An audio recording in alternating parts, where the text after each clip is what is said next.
Isang mapagpalang hapon po mula Luzon, Visayas at Mindanao. Binabati po namin ang aming mga mag-aaral mula po sa junior high school, senior high school, mga magulang at mga guro. Isa po mapagpalang hapon sa inyong lahat. Narito po kayo sa asignaturang komunikasyon at pananaliksik sa wika at kulturang Filipino. Pero naiiba ang sesyon natin ngayon mga mag-aaral. Alam niyo ba kung bakit? Dahil meron tayong bagong makakasama sa araw na ito. Alam niyo ba kung sino yon? Tara, kilalanin natin siya. Tutor Jeremy, pasok! Ayan, magandang araw mga mag-aaral.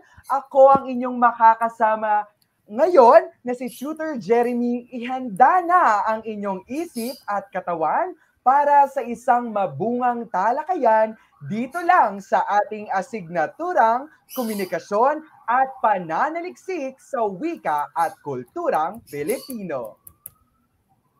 Ayan, maraming salamat. So pinapakilala ko po sa inyo mga mag-aaral ang ating makakasamang bagong tutor ngayon. Siya ay ang aking mini-me, si Tutor Jeremy. Kaya kung mapapansin ninyo, parehas kami ng outfit. So pwede ba kayong mag-hi kay Tutor Jeremy? Yan. So habang iniintay natin ang mga hi nila, Tutor Jeremy, pwede mo bang banggitin ang ating mga ilang mag-aaral na kasama ngayon dyan sa ating screen?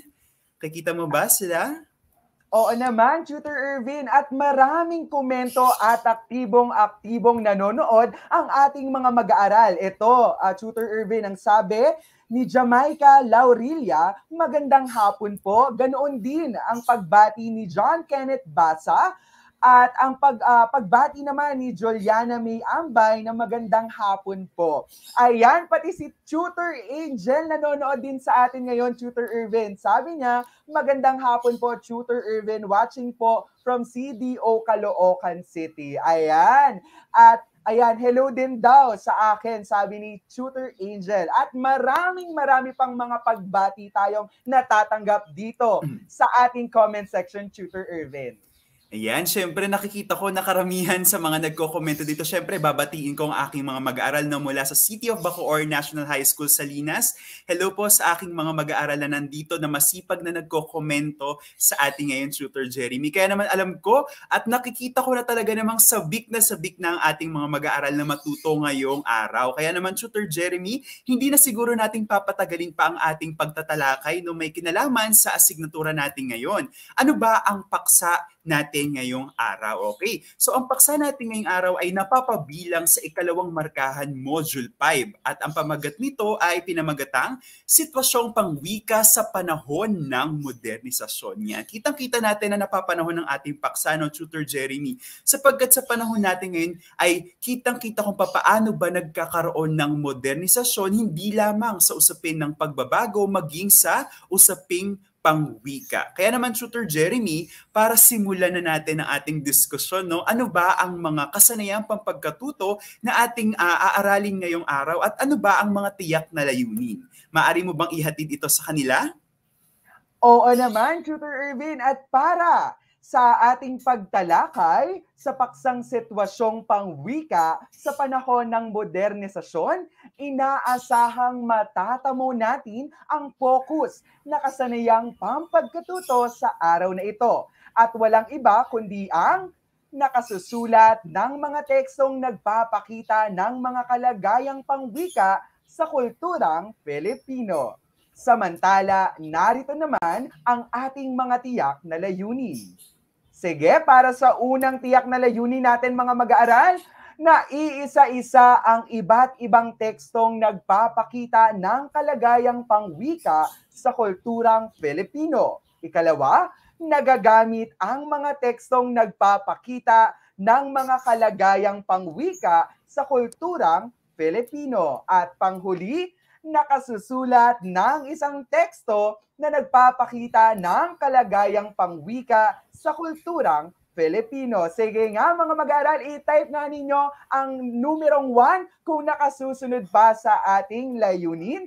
Ayan, upang simulan ng ating makabuluhang pagtalakay, tayo muna ay magkakaroon ng isang gawain, Tutor Irvin. At mukhang hindi na rin ako makapag-intay dahil ito ang susubok sa inyong paunang kaalaman sa ating paksang tatalakayin ngayong araw, di ba, Tutor Irvin? Okay. Yan, oh. Ano nga ba ang inihanda nating gawain, Tutor Irvin? Ayan, Tutor Jeremy, bago tayo pumunta sa ating gawain, alam ko na nananabik ang ating mga mag-aral, pero meron tayong nakaligtaan sa pagpaumanhin mo dahil nakalimutan nating ipakita ang tampok sagot. Sino ba ang ating mga mag-aaral mula pa noong unang linggo hanggang sa mga nakalipas na linggo ng ating pagtatalakay ay talaga namang nangibabaw sa pagpapasa ng mga karagdagang gawain, Tutor Jeremy? Bayaan mo na ipakilala ko ang dalawa sa kanila. Okay, ang dalawa sa kanila. So ipapakilala ko sa inyo ang ating mga mag-aaral na tinatampok natin ang kanilang mga sagot. At dyan pumapasok si Pauline S. Evaristo. Nakita ko siya kanina, nandyan ba si Pauline? Yan, hello, mag-hello ka nga, Pauline. S. Evaristo, siya ay mula sa 11 Poseidon, Angeles City National Trade School. Yan, mula pa siya sa Angeles City, Pampanga, Tutor Jeremy. At nakita ko na ang kanyang mga sagot mula week 1 hanggang week 4 ay talaga namang masipag siyang sumasagot. Sumasang-ayon ka ba doon, Tutor Jeremy? Oo naman, Tutor Irvin. Napakahusay niyang mag-aaral.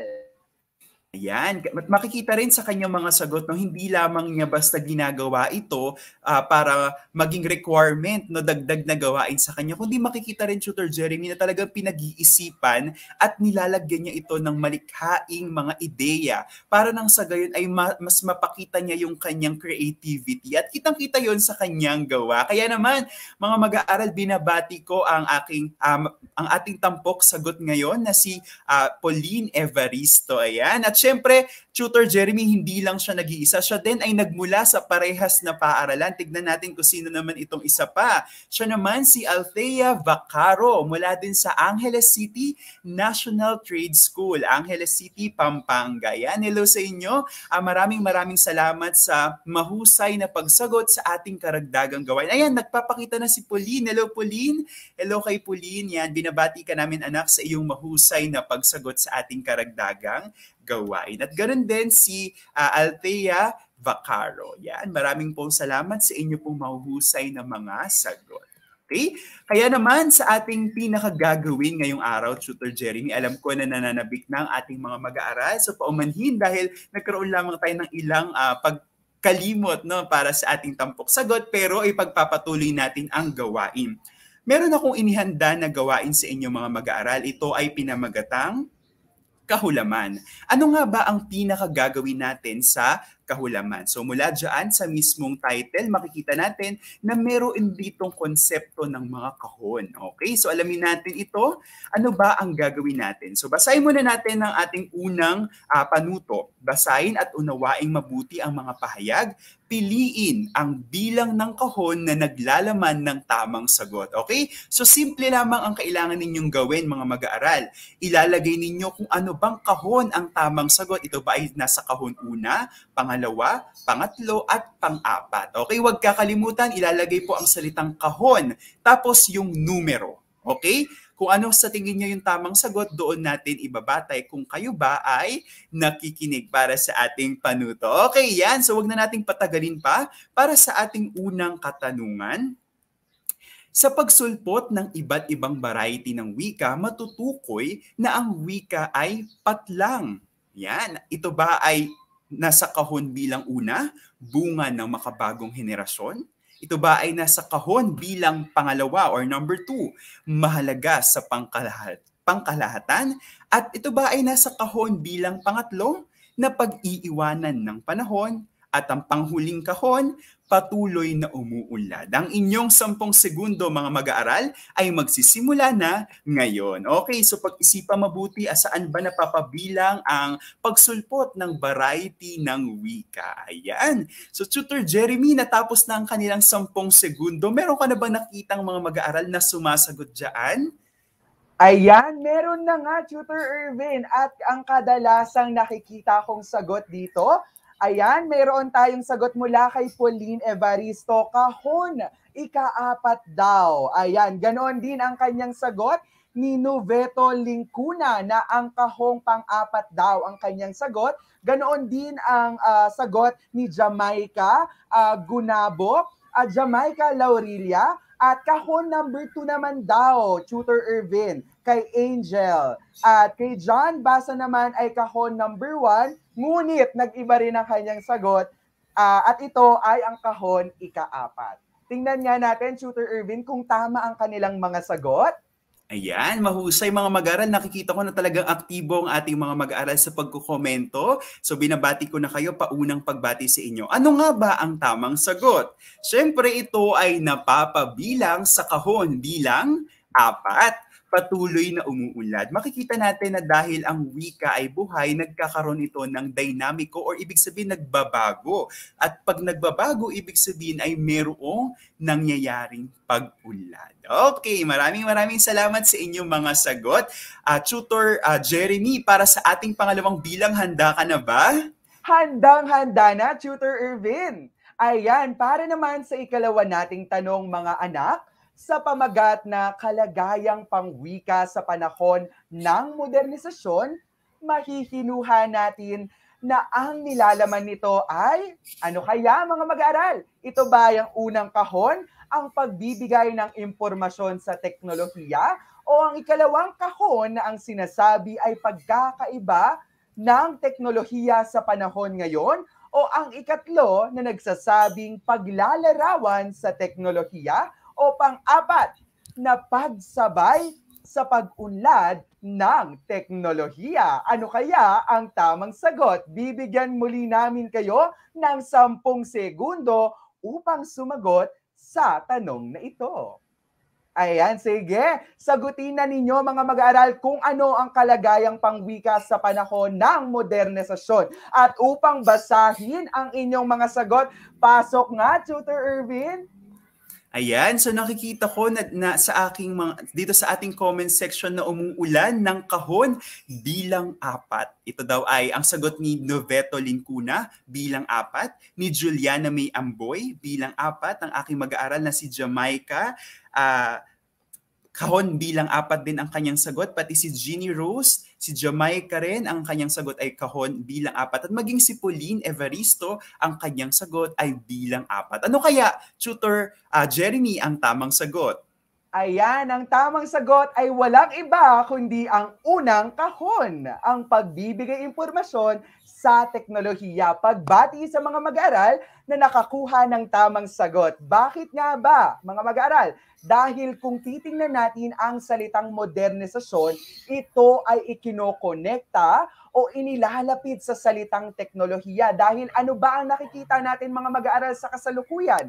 Di ba walang iba kundi ang teknolohiya? Di ba? Sumasang-ayon ba kayo? Bigyan nyo nga ako ng isang thumbs up dyan kung sumasang-ayon kayo sa sinabi o ipaliwanag ni Tutor Jeremy. Okay, para naman sa susunod na tanong, Tutor Irvin? Ayan, para sa ating pangatlong katanungan, bayaan yung basahin ko mga mag-aaral. Okay, para sa ating pangatlong katanungan, ang pagsulat ng ganitong uri ng pahayag at tumigil ang mundo. Behind the scenes with #Miss Universe My Baby ay karaniwan nating nakikita sa patlang. Ito ba ay nasa kahon bilang una, email, kahon bilang pangalawa, radyo, o kahon bilang 3, social media, at ang panghuli, kahon bilang pang-4, telebisyon. Ang inyong 10 segundo mga mag-aaral ay magsisimula na ngayon. Ayan, pag-isipan mabuti kung ano ba ang maaaring iugnay kapag pinag-uusapan ng #Miss Universe My Baby. Okay, at dyan na nga natatapos ang inyong 10 segundo. Tutor Jeremy, ano ba ang pulso ng sagot ng ating mga mag-aaral? Ayan, batay sa mga nakikita ko, Tutor Irvin, mula sa mga sagot ng ating mga mag-aaral, sabi ni Noveto Lincuna, ito daw ay ikatlong kahon. At ayan, sabi naman ni Juliana May Ambay, ikatlong kahon din. Ganoon din ang sagot ni John Kenneth Basa, ni Edmond P. Alvero Jr., ni Jenny Rose Sugib, at ni Jamaica Laurilia, at ni Pauline Evaristo, Tutor Irvin. Ang ilang sagot, yon. Okay, salamat Tutor Jeremy. Ngayon alamin natin kung tama ba na ito ay napapabilang sa kahon bilang 3. Okay. At tama nga ang inyong mga sagot, mga mag-aaral. Ito ay napapabilang sa kahon bilang 3. Kasi kung susuriin natin, di ba, kadalasan ang hashtag ay ginagamit sa mga social networking sites or mga social media tulad ng Facebook, Instagram, YouTube at iba pa. So ginagamit natin ng hashtag para magkaroon ng collection ng mga tweets or kundi man mga thoughts or mga posts ng ating mga netizen. Kaya naman ito talaga ay angkop at tamang-tama na napapabilang sa bahagi ng social media. Maraming salamat sa inyong mga sagot. Okay, Tutor Jeremy, para sa ating pang-apat na bilang, ano nga ba ang katanungan? Ayan, Tutor Irvin, para naman sa 4 na tanong, ang trending na salitang gamitin sa social media ay nangangahulugang ano kaya mga mag-aral? Ito ba ay ang unang kahon na nagsasabing mainit na balita sa pahayagan? O ang ikalawa, pagpapailan lang sa radyo? O pangatlong kahon na nagsasabing pagsikat at pinag-uusapan sa social media? O ang pang-4 na kahon na nagsasabing pagsikat sa telebisyon? Ang inyong 10 segundo mga mag-aral ay nagsisimula na. Ayan, sige, hulaan nga ninyo o alamin nga ninyo ang gampani ng salitang trending sa social media. Ayan, at upang basahin naman ang mga sagot at ang pulso ng mga sagot ng mga mag-aaral ngayong araw, Tutor Irvin, pasok! Ayan, maraming salamat, Tutor Jeremy. Nakikita ko dito na karamihan sa kanilang mga sagot ay napapabilang sa kahon bilang 3. Ito raw ang sagot ni Noveto bilang 3. Ganon din si Jamaica, Juliana, Edmond, John Kenneth, maging si Rafael, si Jeannie Rose, at pati si Gilbert. At pati si seryo din ang kanyang sagot ay bilang 3. Okay, tama ba na ito ay napapabilang sa kahon bilang 3, Tutor Jeremy? Sige nga, tingnan nga natin, Tutor Irvin. Tama, mga mag-aaral. Ito ay walang iba kundi ang kahon 3 na nagsasabing pagsikat at pinag-uusapan sa social media. 'Di ba kahit kayo mga mag-aaral may sarili din kayong danas, 'di ba, sa social media, at kapag narinig ninyo ang salitang trending, ito ay nangangahulugang sikat, 'di ba? May mga sumisikat o mga nauusong mga salita, mga trending na video at kung ano-ano pa. At pansinin ninyo ang inyong mga social media accounts at tingnan kung ano ang mga trending ngayon. Sige, para naman sa ika-5 tanong naman, Tutor Irvin, ibigay mo nga sa kanila. Ayan, so dadako na tayo sa ating pang-5 at panghuling katanungan. Ang mga salitang nauuso ngayon tulad ng tsurva, wale, sinechite, ay mga halimbawa ng patlang. Ito ba ay napapabilang sa kahon bilang 1, gay linggo, o kahon bilang 2, jejemon, o kahon bilang 3, kolokyal, at ng panghuli, kahon bilang 4, slang words. Ang inyong 10 segundo ay magsisimula na ngayon. Okay, ang salitang tsurva, wale, sinechite ay napapabilang saan kayang uri ng wika. Okay, so Tutor Jeremy, meron ka na ba nakikita ng mga nagko-komento dyan na ating mga masisipag na mag-aaral? Ayan, totoo na mayroon na akong nakikita, Tutor Irvin. At ito ay walang iba kundi si Noveto Lincuna. Ang sabi niya, ang unang kahon daw. Sabi naman ni Jamaica Laurilia, ang kahon number 1. Samantalang ang sabi naman ni Ronalyn Lagaso Kiroben, ang kahon number 3. At sabi naman nito ng aking kamag-aral mula naman sa Rizal Technological University na si Kevin Estanislao, na kahon number 1 daw. At ayan, si Gilbert Campilos, na kahon number 1 din, Tutor Irvin, at marami pang iba. Ayan, sige nga, Tutor Irvin, ano kaya ang tamang sagot? Yan, mukhang nakita ko na talagang marami sa mga mag-aaral natin ang medyo nahati ang kanilang sagot. Kung ano nga ba ang pinakasagot para sa atin bilang 5. So alamin natin ito, ang tamang sagot ay walang iba kundi ang Gay Linggo. Yan, maraming salamat sa inyong mga sagot, mga mag-aaral. At nakita namin ni Tutor Jeremy na talaga namang mula sa inyong mga sagot ay meron na kayong prior knowledge or kundi man mga pasumalang pagkaalaman, may kinalaman sa magiging paksa natin ngayong araw. Okay? Kaya naman, Tutor Jeremy, gusto natin silang batiin. Yan, pagbati sa ating mga mag-aaral, sa ating paunang gawain. Maraming salamat sa inyong mga komento para hindi na natin patagalin pa ang ating magiging diskusyon ngayong araw. Bayaan ninyong magkaroon muna tayo ng ilang malalim na pagtalakay may kinalaman sa sitwasyong pangwika sa panahon ng modernisasyon. Tutor Jeremy, ano ba ang kahulugan ng modernisasyon? Ayan, salamat Tutor Irvin. At bago natin magawang mailarawan ang kasalukuyang sitwasyong pangwika sa panahon ng modernisasyon, mahalagang maging malinaw muna sa ating mga isip kung ano nga ba talaga ang kahulugan ng salitang modernisasyon. Sige nga mga mag-aaral, ilagay nga ninyo sa comment section natin kung ano ang pagpapakahulugan ninyo sa salitang modernisasyon. At bilang pagpapalawig pa sa mga ilalagay ninyong sagot, ang salitang modernisasyon ay tumutukoy sa isang modelo ng isang progresibong paglipat mula sa isang pre-moderno o tradisyonal sa isang modernong lipunan. Sa makatuwid, Tutor Irvin, makikita natin na isa itong malakihang proseso ng panlipunang pagbabago sa maraming aspekto. Mula sa pamumuhay, pananamit, pakikipagkalakalan, pakikipagkapwa, at maging sa paggamit ng wika. At ngayon, na kasalukuyan pa rin tayong nasa panahon ng modernisasyon at ngayon ay nasa pandemya tayo, di ba mga anak? Tayo ay nakararanas din ng tawag dito ng paggamit ng mga teknolohiya na isa sa naging epekto ng modernisasyon sa atin. Masasabing malaki ang naging pagbabago, pag-unlad at modifikasyon sa paggamit ng wika. At bilang karagdagan mga anak, sa paglipas ng maraming araw, nakikilala mo ang kalagayan ng ating wika, hindi ba?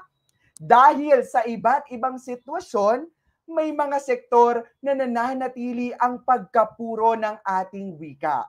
Mayroon naman na ang mga dati nating wika ay napapalitan lamang ng iilang salita o nadadagdagan ng ilang titik. Nalalaro ito at napapaunlad. Ngunit mga mag-aral, mayroon din namang mga salita na hindi na rin alam ng ating mga kabataan. Sapagkat ito ay hindi na nagagamit pa, kung kaya't ang mga wikang ito ay namamatay. Hindi nawawala, hindi nalilimutan lamang gamitin. Bakit nga kaya, Tutor Irvin? Ayan, salamat Tutor Jeremy sa mahusay na pagbibigay kahulugan sa modernisasyon. Makikita natin mga mag-aaral na talaga namang malaki ang naging pagbabago mula pa noong panahon ng pre-kolonyal hanggang sa panahon natin sa ngayon ng ating wika. At ito ay mailalapat natin talaga naman sa panahon talaga natin sa ngayon. Kaya ngayon ang tanong, bakit nga ba mahalaga na alamin natin or taluntunin natin yung ilan sa mga dahilan kung bakit ang ilan sa mga wika natin ay namamatay? Okay? So, ulamin muna natin ito sa pamamagitan ng pagbasa doon sa pinakapahayag na nasa screen ni Sir. Komunikasyon ng pangunahing salik upang mapaunlad ang ating wika. Kung mapapansin natin, maraming naging pagbabago sa panahon natin sa ngayon. No? Dahil sa pagsulpot ng mga cellphone, alam natin na tayo ay hindi na makakatulog. No? Pagising ng umaga, cellphone ng ating hinahawakan. Pagising natin ay pag matutulog tayo sa gabi, hanggang sa huling dilat ng ating mga mata, cellphone pa rin ang ating hawak. Ano ngayon ang kaugnayan ng cellphone sa komunikasyon? Noong panahon na tayo ay wala pang mga cellphone, ang pangunahing interaction natin ay makipag-usap talaga ng physical sa ating kapwa. O kundi man ay magsulat tayo ng liham para sa kanila. Pero sa panahon natin sa ngayon, nakikita natin na sa pamamagitan lamang ng ilang mga click ilang pag-video call or kundi man audio call sa ating mga mahal sa buhay, sa ating mga malalayong mga kaibigan, ay agaran natin silang nakakausap. At mula doon sa argumentong yun, makikita natin na nagkakaroon talaga ng paglalaro, no? May kinalaman sa mga pagbabago ng wika, nagkakaroon ng pag-upgrade. At mula doon sa pag-upgrade na yun, nawawala yung alin? Nawawala yung personal na interaction natin sa mga tao. At bukod sa epektong relasyonal, makikita natin na meron ding nangyayaring pagbabago sa wika. Okay? So hindi lamang tayo magfo-focus mga mag-aral doon sa lente ng personal na ugnayang nawawala or physical na ugnayang nawawala, kundi sa pamamagitan din ng teknolohiya, mga social networking sites ay bigla ang nagkaroon din ng pagbabago, may kinalaman naman sa wika. Okay? So alamin pa natin yan. Patok na patok sa panahon natin sa ngayon ang salitang trending. Okay? So, nagagamit natin ito sa mga social media, kung nitong mga nakaraang araw lang, ang trending, nga, ay ang pagiging top 5 na ating pambato sa Miss Universe, no, na si Bea. So, nakikita natin na naging trending siya hindi lamang sa Pilipinas. At kung mapapansin ninyo, nagagamit ninyo sa inyong daily conversation, no, araw-araw na pakikipagtalastasan ang salitang trending. Pero ano nga ba ang kahulugan ng salitang ito? Alamin natin yan ngayon. Ang trending ay literal na nangangahulugan bilang anumang sikat at pinag-uusapan sa social media.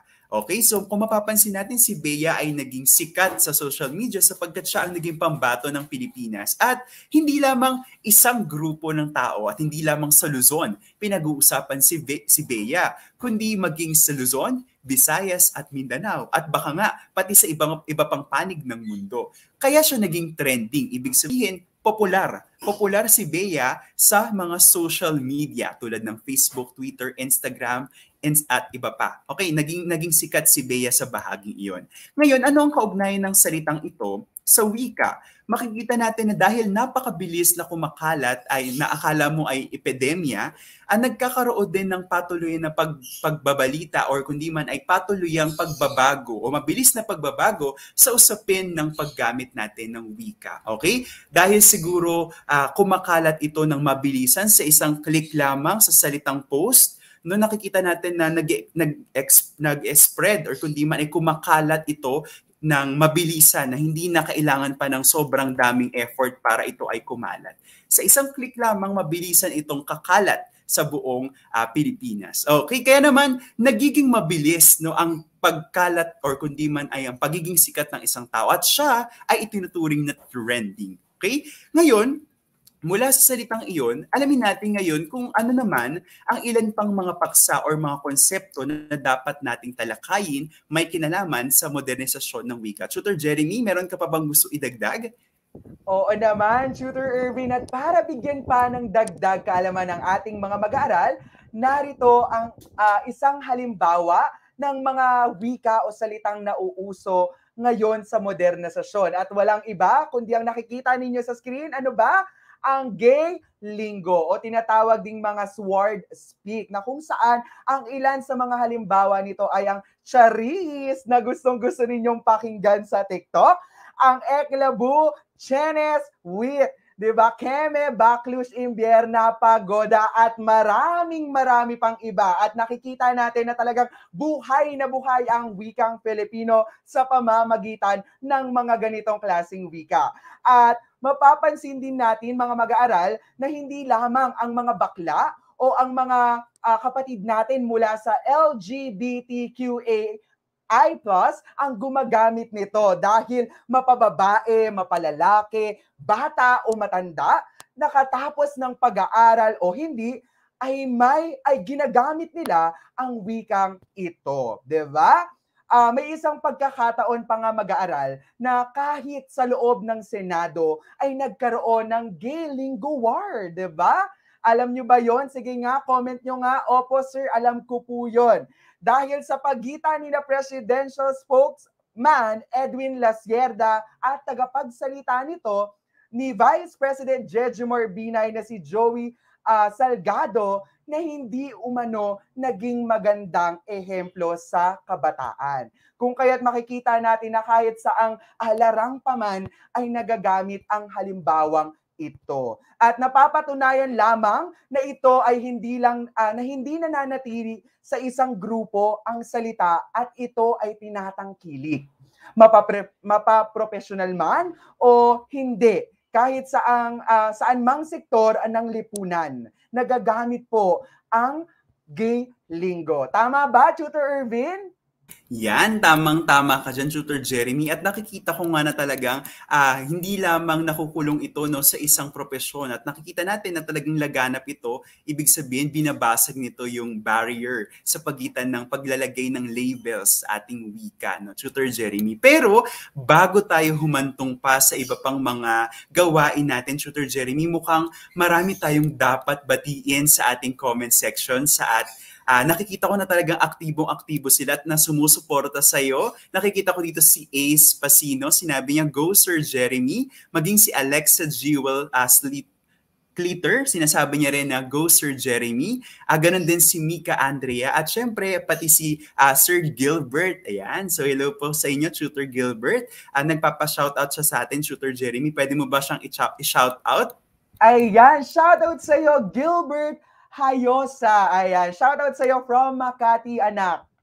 Ayan, at marami pa tayo nakikitang komento, Tutor Irvin. Sige nga, basahin mo pa nga iba. Meron ka pa ba nakikita dyan, Tutor Jeremy? Ayan, sige. Bati sa mga nakikita ko, Tutor Irvin, narito rin ang komento mula kay Noveto Lincuna na trending rin ang mga pangalan na Marie Marites. Marisol at Maris. Hehehe. Oo nga, Tutor Irvin. Kaya sa mga Marites natin dyan, magkalat kayo ng mga tamang impormasyon, ha? Huwag yung mga puro chismis, okay? Ayan, para naman sa komento naman ni Shaira Sanchez, "Go Kuya Jeremy, thank you." Mula yan sa aking paaralan, Tutor Irvin.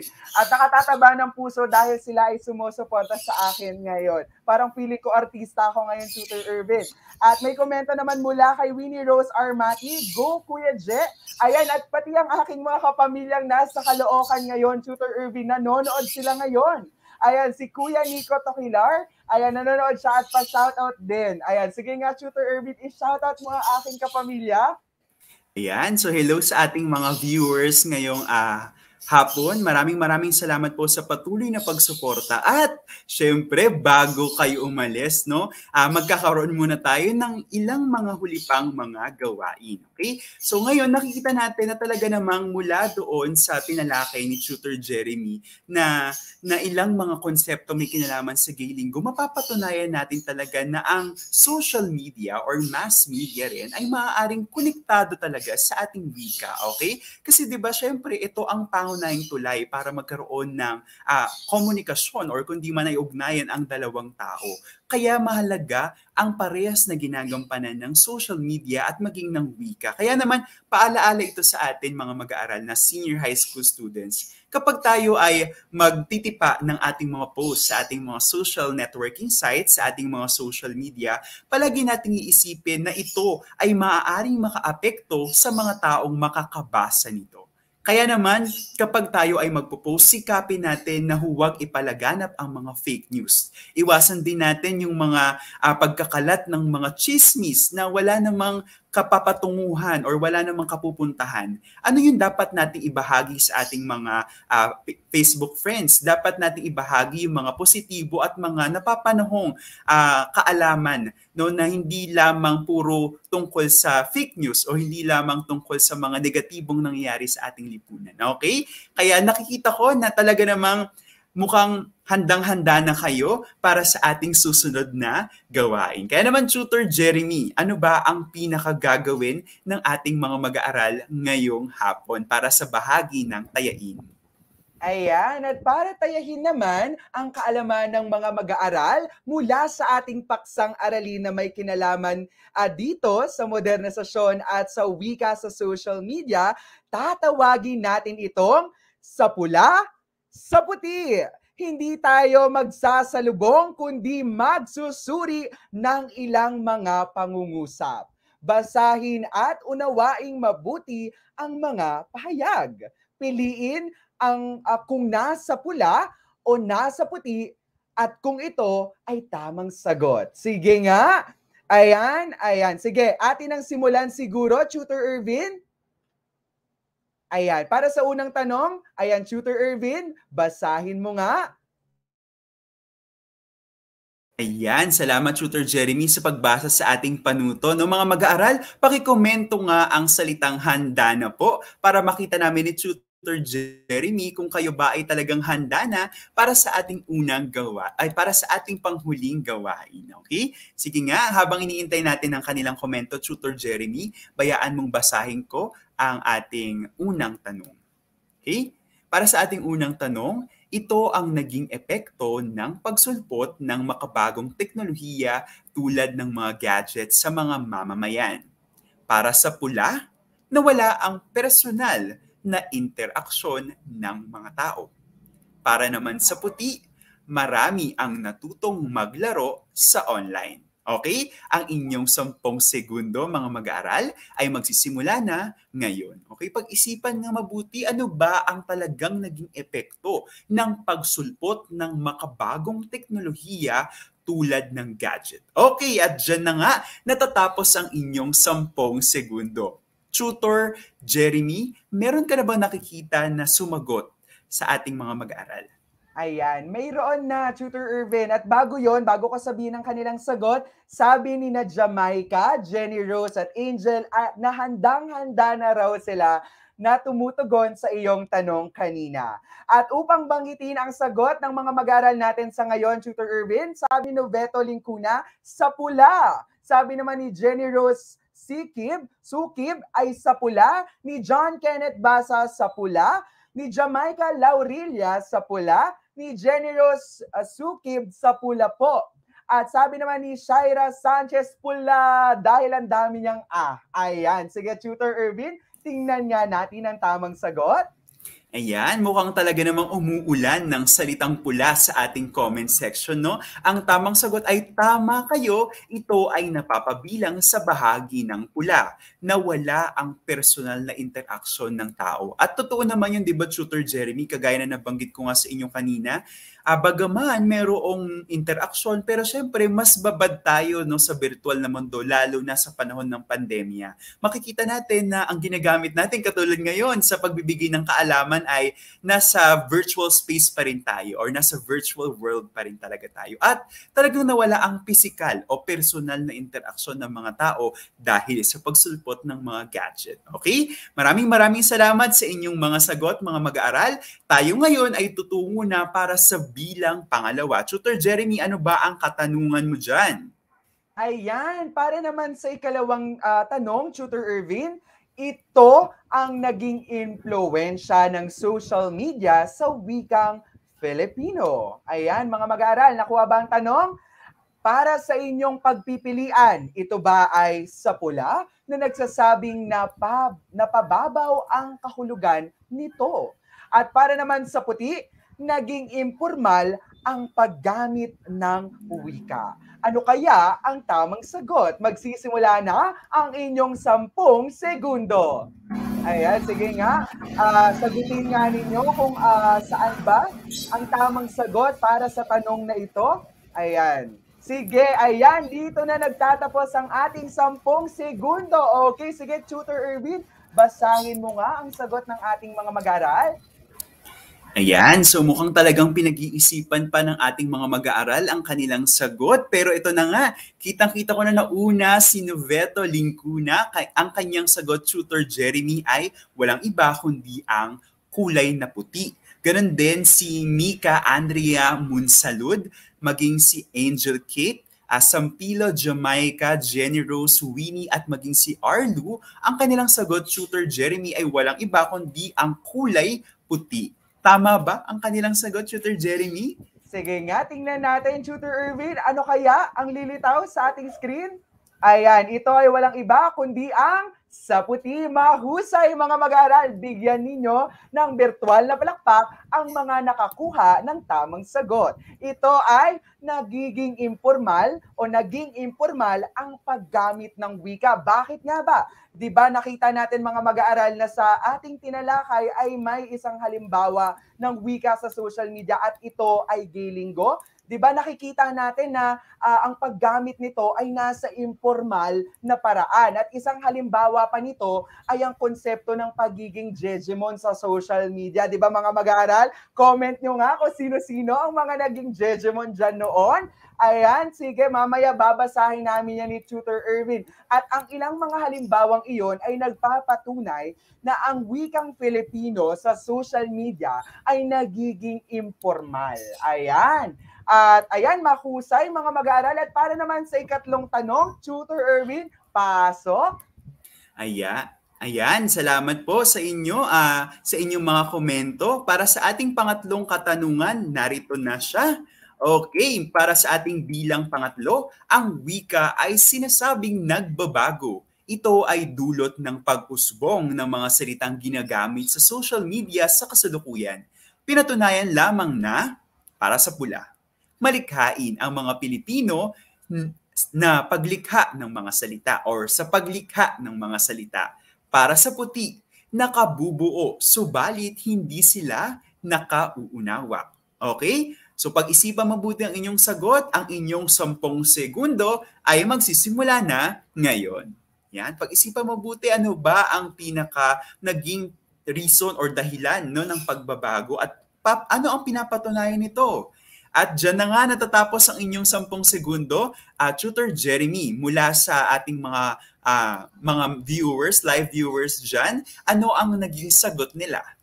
Ayan, sige. Bago natin basahin, Tutor Erwin, i-shoutout muna natin si Allen Mark De Jesus na nagmula pa sa Camarines Sur, di ba? Tutor Erwin, lumalayo at mas napapalawak pa natin ang ating mga viewers, di ba? Mula sa iba't ibang lugar sa bansa natin. At bilang paglalahad ng kanilang mga sagot, ang karamihan ng nagiging pulso ng kanilang sagot ay pula. At ito ay sinasabi ni Noveto Lincuna, ni John Kenneth Basa, Jenny Rose Sukib, Angel Kit Sampilo, Allen Mark De Jesus, Jamaica Laurilia, Winnie Rose Armati, at Angel Kit Sampilo. Ang kanilang sagot ay sa pula. Tutor Erwin. Ayan, tingnan nga natin. Yan, salamat Tutor Jeremy. Tingnan nga natin kung ito ba ay talaga napapabilang sa bahagi or kulay na pula. At kayo mga mag-aaral, ito nga ay napapabilang sa bahaging pula. Okay, so makikita natin na ito ay bunsod ng pagiging dinamiko ng wika, kaya nagkakaroon ng iba't ibang mga pagsulpot sa pagbabago. At dahil nakakabuo ng pagbabago, makikita natin ang pagiging malikhain ng mga Pilipino. Okay, so hindi lamang ito basta joke, no? Hindi lamang ito basta pauso lamang, kundi pagpapakita ito, Tutor Jeremy, na talaga namang ang mga Pilipino, dahil sila ay malikain, pinapakita rin ito na talagang buhay ang ating wika. Okay? Kaya mga mag-aaral, maraming salamat sa inyong mga tumpak na mga sagot. Para sa ating pang-apat na bilang, Tutor Jeremy, ano kaya ang ating katanungan? Ayan, para naman sa ika-apat na tanong, mga mag-aaral, ang salik na nakatutulong upang mapaunlad ang wikang Filipino ay ano kaya mga mag-aaral? Kayo ba ay sa pula, sa pakikinig, o sa puti na sa pamamagitan ng komunikasyon? Sige nga, kayo ba ay nasa pula o nasa puti? Ang 10 segundo ninyo ay nagsisimula na. Ayan, sige. Hulaan ang tawag sagot o kung alam, alamin. Ayan, mas mabuting alam na alam ninyo ang gampanin ng wikang Filipino at kung paano ito mapapaunlad. Ayan, Tutor Erwin, ano nga ba ang tamang sagot? Ayan, so Tutor Jeremy, bago ko i-reveal ang ating mga sagot, tignan muna natin ang mga naging sagot ng ating mga live viewers. So nakikita ko dito, mga mag-aaral, ang kanilang mga sagot ay napapabilang sa kulay puti. Komunikasyon. Yan. Ang sabi ni Noveto, komunikasyon po ni John Kenneth Basa, puti pati si Jenny Rose, Angel Kate, yan, at maging si Jamaica. Ang kanilang sagot ay walang iba kundi ang kulay puti. Yan. Tutor Jeremy, tama kaya ang kanilang sagot? Ayan. So, Tama ang kanilang sagot, Tutor Irwin. Ito ay walang iba kundi ang saputi. Komunikasyon, 'di ba? Mga mag-aaral, palakpakan nga natin ang bawat isa dahil nahulaan ninyo ang tamang sagot sa item na ito. Bakit nga ba, Tutor Irwin? Dahil hindi naman natin nagagamit ang wikang Filipino kapag tayo ay nakikinig. Dahil hindi naman tayo nakakapagsalita, hindi ba? Ayan. Kaya dapat gamitin natin ang wikang Filipino sa pakikipagkomunikasyon upang sa gayon ay mas mapaunlad pa natin ito. Ayan. At bilang suggestion din at mungkahi sa inyo mga mag-aaral, wag na wag ninyong kalilimutan na laging gamitin ang ating sariling wika dahil ito ang nagsisilbing pagkakakilanlan, identidad at ang ating sarili. 'Di ba? Dito tayo nakikilala sa ating sariling wika. Kaya wag na wag din yung kaliligtaan na gamitin ang wikang Filipino o ang ating sariling wika sa pakikipagkomunikasyon. At para naman sa huling katanungan, Tutor Irwin, alam mo na. Ayan. Salamat, Tutor Jeremy, sa iyong masiglang pagbabasa at pagtalakay sa bilang pang-apat. Para sa ating bilang panglima o pinakapanghuling katanungan, kapag ang wika ay hindi na nagagamit, ito ay tuluyan ng para sa pula, namamatay, para sa puti, nagbabago. Yan, ang inyong 10 segundo mga mag-aral ay magsisimula na ngayon.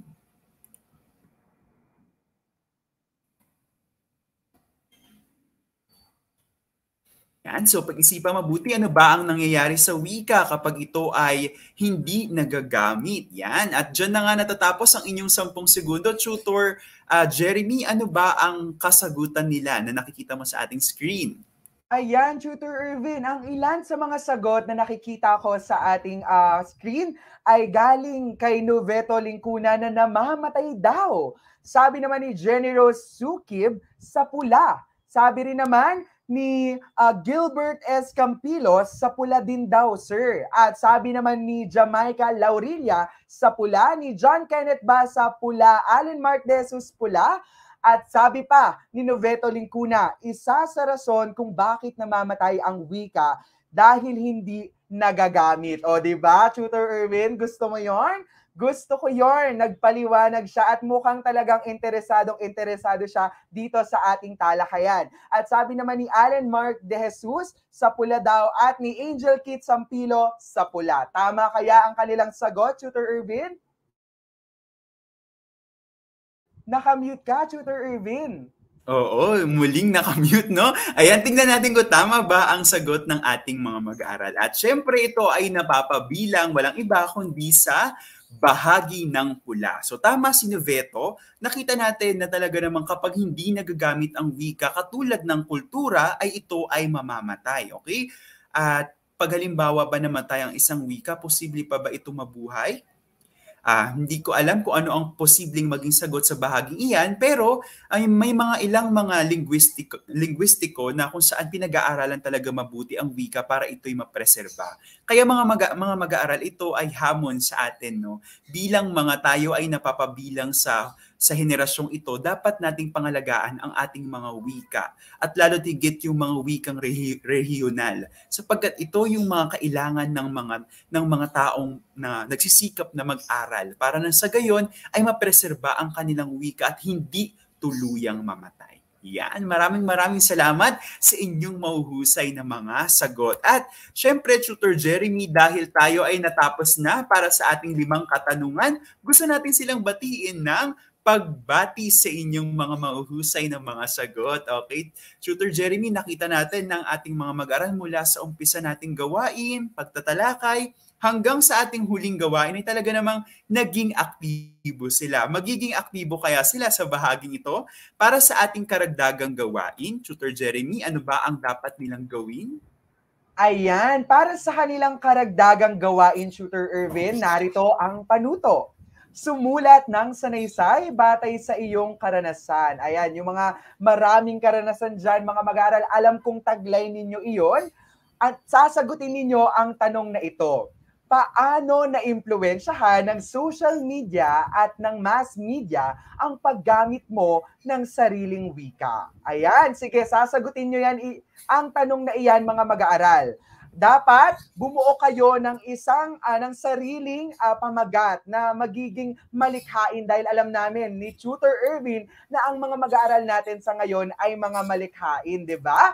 At gagawin ninyo ito sa inyong sagutang papel. Narito ang magiging format. Ayan, mga mag-aaral, magsisimula kayo sa pamagat at ayan, lagyan na ninyo ng laman ang inyong sagutang papel. Sige, Tutor Ervin?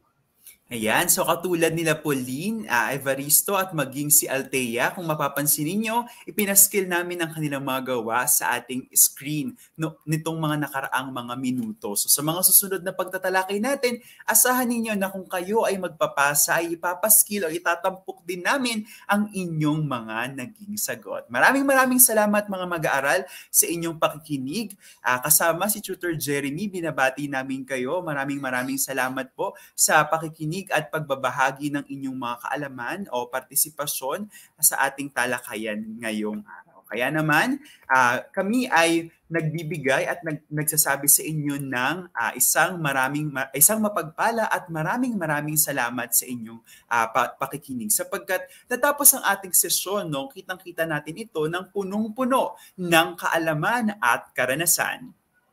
Magkita-kita tayo muli sa susunod pang paglalakbay tungo sa pagtuklas ng wika, panitikan at kulturang Pilipino. Muli, ito ang asignaturang komunikasyon at pananaliksik sa wika at kulturang Pilipino. Yan. Huwag kalimutang i-like, i-subscribe ang Facebook at YouTube channel ng DepEd EdTech Unit para kayo ay laging updated sa mga episodes ng DepEd Itulay. Muli, ako si Tutor Ervin. At ako naman si Tutor Jeremy. Paalam!